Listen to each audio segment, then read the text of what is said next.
Pawan Kalyan is the first samurai of Andhra Pradesh and the tiger of martial arts. Golden dragon సంస్థ నుంచి tiger of martial arts అనే బిరుదును అందిస్తూ ఆయన్ని ప్రకటించారు. As an honor award, he is the first person in India being presented this.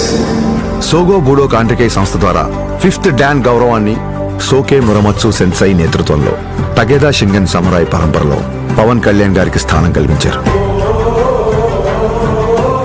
ఇక్కడ tiger అంటే హింస కాదు, హింసను అదుపులో ఉంచే బలం. బలం అదుపులో ఉండాలని చెప్పడమే ఆ బిరుదు యొక్క అర్థం.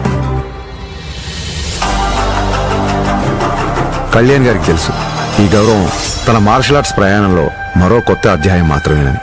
ఈ గౌరవం, గుర్తింపు ఆయన బాధ్యతను మరింత పెంచాయని చెప్పక్కర్లేదు.